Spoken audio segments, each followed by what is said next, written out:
Саламатсыздарбы, айтыңыздар муарек болсын.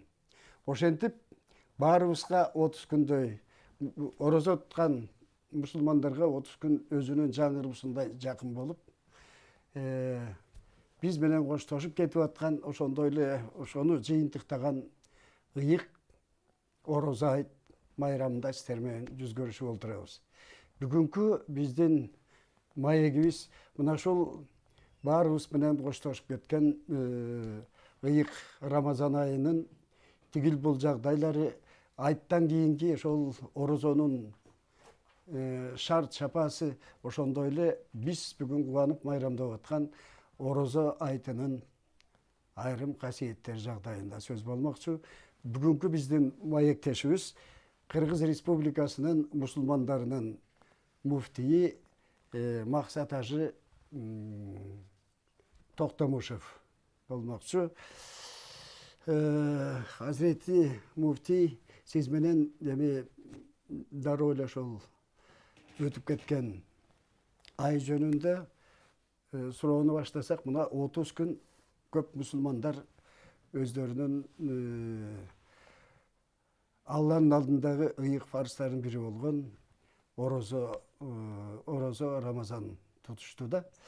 Ошол орозо Рамазан туткан, орозо туткан мусулмандар ушул бир ай ичинде Алланын кандай берекесин алышты, кандай мээримине туш болушту, ушуну айтып берсеңиз, тутпай калгандар эмнеден куруп калганына өздөрү күбөдөр болуш керек да.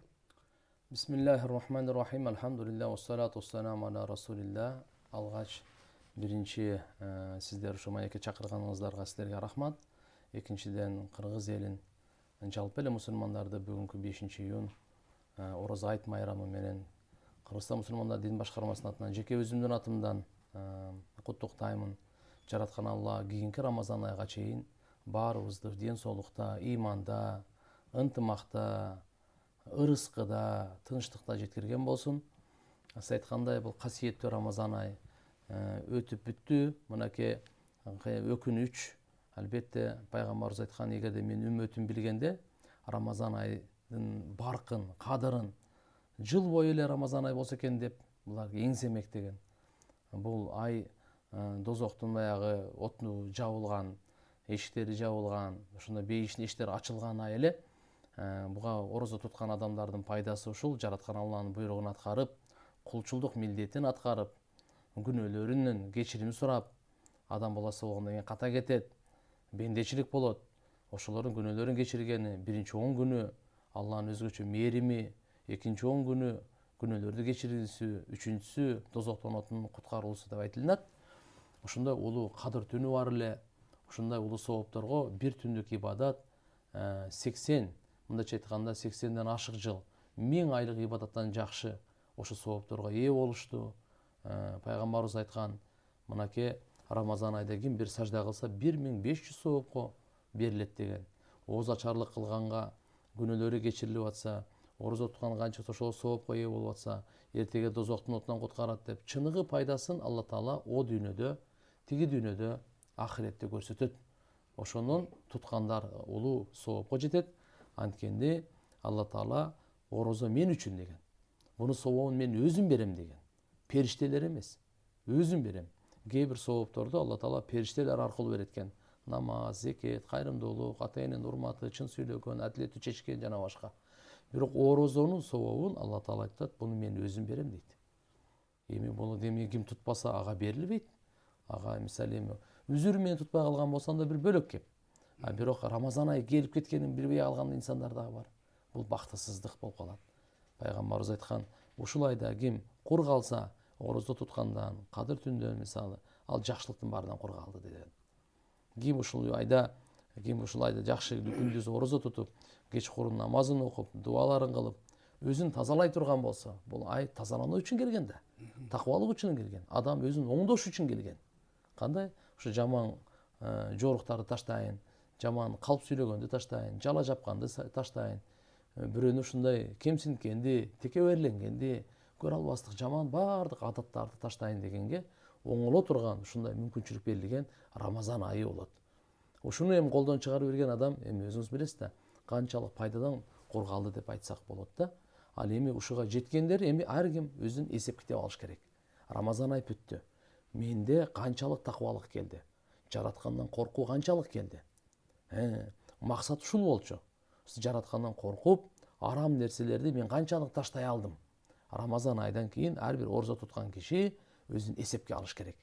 Мынакей мен тилим канчалык арамдан, алкымым, колум, жүрөгүм, оюм, пикирим дегендей бардык денем канчалык арам нерселерден узак болду. Мына ушунун пайдасы ушул жерде турат. Орозодо тарабих намазга тургандар кандай табылга ыя болушту? Орозону да тутушту, андан кийин тарабих намаздын касабында туруп, тарабих намазга да үзбөй барып атышты. Бул дүйнөнүн улуу бактылуулугу күнөөлөрдүн кечирилүүсү болуп эсептелинет. Пайгамбарыбыз айткан, кимде ким тарави намаз окуй турган болсо, ыйман келтирип, мындайча айтканда жараткан Алланын буйругу пайгамбарыбыздын ушу бизге даштап айтып кеткен сүннөтү деп.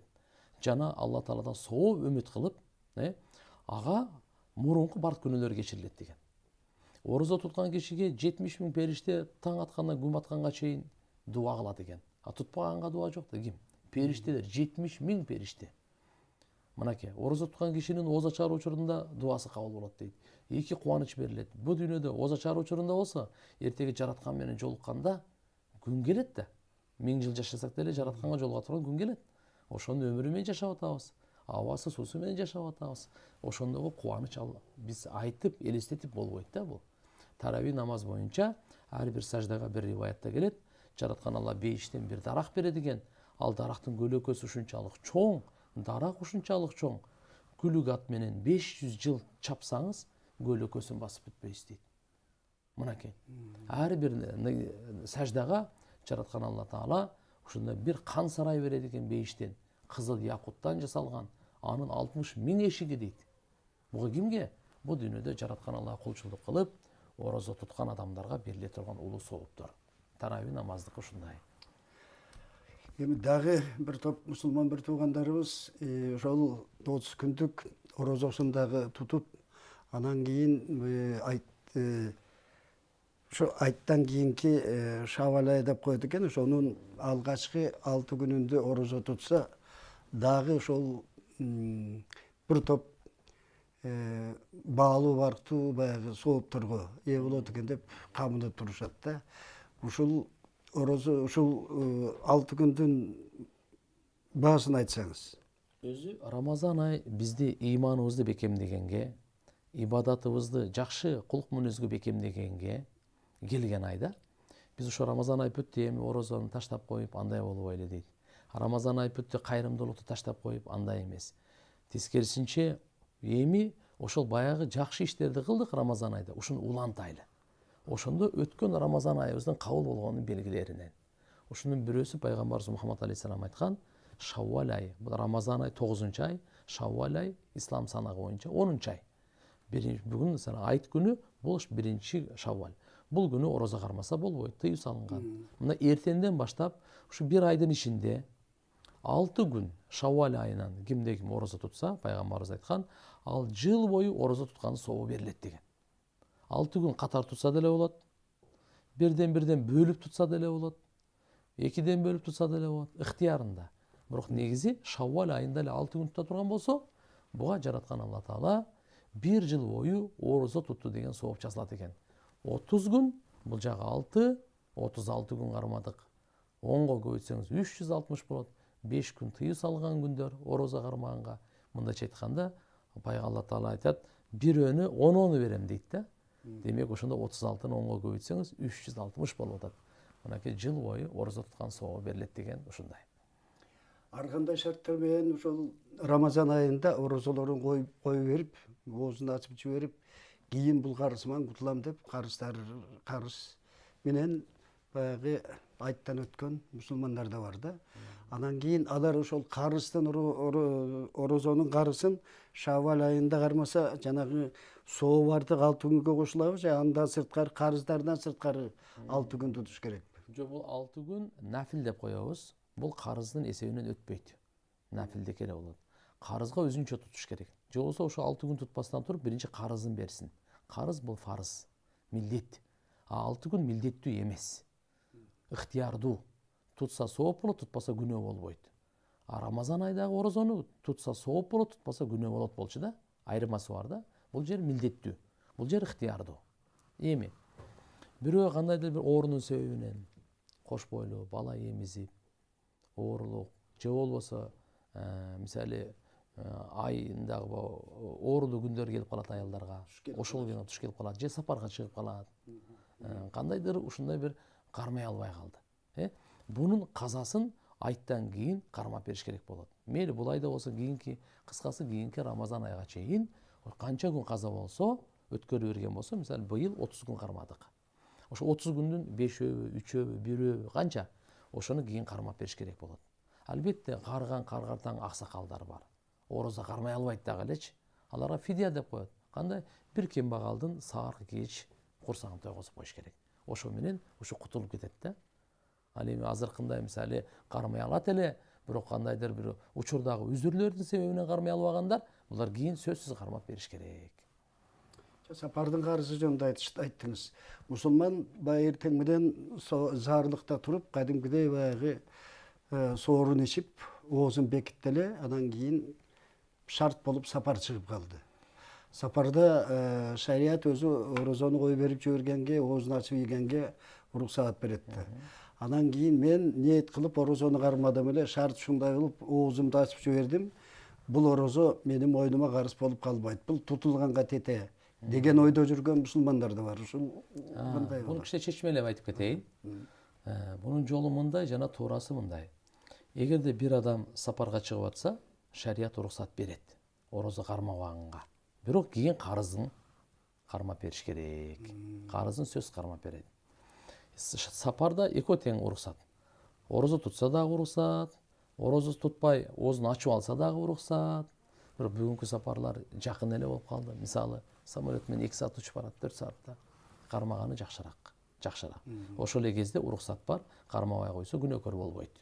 Бирок кийин казасын кармап берет. Эми бир адам ниет кылды. Ниет кылды дагы, сиз айтып аткандай, орозо кармап, эртең менен ниет кылып, бир 2-3 сааттан кийин анан сапар чыгып калды. Эми сапарга барышым керек эле депчи. Бул иштеген уже баштаганда адам баласына милдеттүү болуп калат. Ал карыздыгы дагы күчөйөт. Аны сөзсүз, мисалы сапарга чыгып ачса уруксат, бирок кайтып башка күндө келгенден кийин башка күндөрү кармап бериш керек. Милдеттүү болот бул. Мусулман айрым бир мусулмандар ушу ниетинде фитрди, орозонун фитрин берем деп жүрүп шарты болбой калды, же болбосо берем деп жүрүп баягы унутуп коюп орозо аягына чыгып кетти. Анан фитр деген өзү орозодой берилиш керек, орозодон кийинки фитр эмес деген дагы ар кандай ойлор болушу ыктымал да. Ушул жагдайда кандай түшүндүрмө берет элеңиз? Элибизге бир түшүндүрүп коелу, фитр садака деп коебуз муну. Бул шариаттагы өкүмү важип, милдеттүү бериш керек болот. Ар бир жанга, кул болсун, жаш бала болсун, сүт эмген бала болсун, төрөлгөн бала эле болсо, мисалы мына айтка чейин ким төрөлсө, ошол балага берилет да. 1 саат болсо дагы ошол балага берилет. Ал 1 килограмм 600 грамм будайга бүгүнкү күнү 30 сомдон берип атабыз. Бирок пайгамбарыбыз Мухаммад алейхиссалам мейизден берген. Эмне үчүн? Фитрдин негизги 2 максаты бар. Биринчиси, орозо туткандагы кемчиликтер жоюлсун. Ашча туура эмес сөздөр сүйлөп коебуз адам баласы болгондон кийин. Экинчиси, ушу кембагалдар бир майрамдасын булар дагы. Булар да бир айттасын. Булар да майрамдасын. Ошон үчүн фитрдин ушу негизги өкүмү качан беребиз дегенде, 1-күн Рамазандан тартып, ошол айт намазга чыкканга чейин берип коюш керек. Ошого чейин, ушу айт намазга чыгардан алды, айт намаздан кийин бул кембагалдарда кичине бир нерсе алып, кийинип, курсагын эме тойгозуп дегенде, алар дагы бир майрам болсун деген максатта да. Эми бир адам бере албай калды. Шашып калды, унутуп калды, бекапар болуп калды, мүмкүнчүлүк болбой калды кандайдыр иштери менен. Алда Рамазан айдан кийин дагы берет, анын мойнунда калып кала берет баягы карыз бойдон. Бул адам бермейинче мойнунда тура берет. Бир риваятта келет, орозосу асман менен жердин ортосунда илинип калат дейт. Фитр садаканы бермейинче илинип тура берет. Бергенден кийин анан кабыл болот дейт. Мына Кудайга шүгүр, элибизге рахмат. Ошо кайрымдуулук акциясы дейбиз. Жараткан Алла Тааланын пайгамбарынын сүннөттөрүнө баш ийип, орозо бергенде жылдан жылга фитр садакаларын убакыт берип атат. Кыргызстан мусулман дин башкармасы Кыргызстан боюнча фитр садакаларды кандай кылат? 50%ын ошол бир 3000ге жакын мечит болсо өз жайында калат. Максаты ошол жердеги комиссия менен карап туруп ушу муктаждарга берсин деп.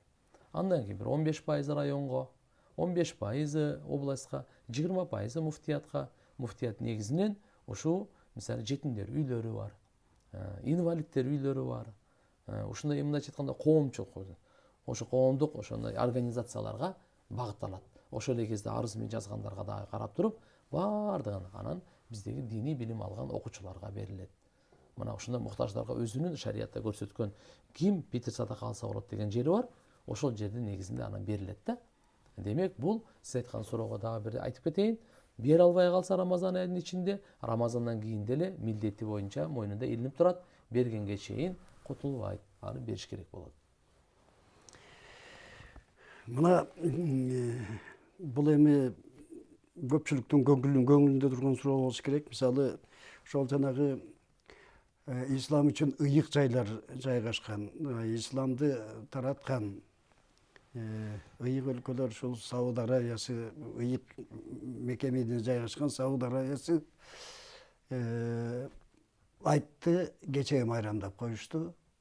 Биз болсо айтты мына бүгүн майрамдап атабыз да. Ушул айрым бир учурда орозонун дагы ар кандай башталып калган учурлар бар да. Бул эмеси диндин ажырымдыгынан эмес болуш керек менимче. Ошол жанагы айт дагы орозонун башталыш аякташындагы баягы бир бүтүнгө келиш үчүн эмне кылыш керек? Ушул ажырымдар эмнеден чыгып атат? Бул жакшы суроо бердиңиз, өтө көйгөйлүү, бирок өтө жөнөкөй чечиле турган суроо да бул. Андай эле проблема меселе, ушу күчөтүп берди да адамдар. Берде мындай, пайгамбарыбыздын доорунан бери келатат. Пайгамбарыбыздын доорунда сахабалар Шам, Сириядан, берже Мадинада бир күн айырмасы менен орозо кармап келишкен да. Бир күн айырма, азыркындай. Бир күн айырмасы менен ооз ачып келишкен, айттап келишкен. Бул андай эле өтө маанилүү нерсе эмес эле. Бүгүнкү күндө да мисалы күн азыр бизде бул түш болуп атса, башка жерде таң атып атат, башка бир жерде караңгы кирип атат. Күндүкүчү ааламда ай дагы ошондой эле болот. Айдыкы дагы. Ай 29-30-на жаңырат. Мына бүгүн мисалы дүйнө боюнча 70-80% ошо мусулмандардын мамлекетинде, мисалы Иордания, Сирия, Египет, Кувейт, Малайзия, Австралия, өзгөчө мына Азия мамлекеттери, Өзбекстан, Тажикстан, Казакстан, Кыргызстан, ошолор Пакистан, Индия мыналардын баардыгы, Япония, Кореядан бери бүгүн айт. Тиякта болсо мисалы Саудияда мисалы кечээ айтташты, аларга мисалы көрдүк деп, жанында эле Иордания биз көргөн жокпуз дейт. Экөөндө тең обсерваториялар бар. Ошолор көрүнүп. Биздин мисалы эмеге келгенде НАСА жосу бүгүнкү күндөгү ааламдагы технология өтө күчтүүгө келгенде биздин Орто Азияга келиши мүмкүн эмес, түшүндө көрүү да мүмкүн эмес. Өзү ай көрүп кармагыла деген да. Ошон үчүн бизде болбой калса анан толуктагыла деген. Мына ошон үчүн 30 күндү биз толуктап кармап атабыз. Мына биздин үстүбүздө демек экинчиси мына ушул 29бу, 30бу жараткан Алла кабыл кылсын. Бардын эсебин өзү берет, өзү алат. Бирок кайсы мамлекетте расмий жооптуу адамдар дайындалган болсо, элибиздин ынтымагы биримдүүлүгү ошолордун чечимине баш ийип, ушундай кылып кармаш керек да. Буну ошо баягы ортодо талаш, туура эмес нерселерди дүрбөлөңгө элди салбаш керек. Ошого мисалы биз атайы мынакей Орто Азия. Мурунтан ушу бир келгенбиз. Орто Азияда ошол жерде Өзбекстан, Тажикстан, Казакстан, Кыргызстан. Биз жакын мамлекетпиз, кошунан мамлекетпиз, тууган мамлекетпиз. Ошол жерде анан кийин кой, бири айт бир күнү болуп атса, экинчиси айт экинчи күнү болуп атса, андай кылбайлы деп, биз ушу муфтияттар, муфтилердин ортосунда атайы келишим бар. Ушу бир күнү оозу баштайлы, орозо баштайлы, бир күнү оозду ачайлы, айт кылайлы, бир күнү ошол курбан айт майрамдайлы деп, ушу келишим менен жыл сайын жолуккан ошо конференцияларда бекемдеп атайы ушу өкүлдөр каралган да. Айдын чыккан чыкпаганына карабай туруп элеби? Же ошол айдын чыкканына байланыштуу? Байланыштуу да. Келип ушул өзүңүздүн диндештериңизге, тилектештериңизге ушул өзүңүздүн бир алтын шилекейиңизди чачыратып, ушул биз башыбыздан кечирип аткан ыйык күн, артта калган ыйык Рамадан айы жөнүндө оюңузду бөлүшүп кетип атканыңыз үчүн сизге чоң рахмат. ылайым биримдигибиз, ылайым баягы адамдардын ичиндеги дүйнө тазарып, көркөмдөлө берсин. Урматтуу телекөрүүчүлөр, сиздер өтүп кеткен бул ыйык Рамазан айы биз майрамдап аткан орозо айты жөнүндө маекти көрдүңүздөр. Биздин маектешибиз Кыргыз Республикасынын мусулмандарынын Хазирети муфтийи Максат Ажы Токтомушев болду. Кайрадан жолугушканча сак саламатта болуңуздар, айтыңыздар маарек болсун.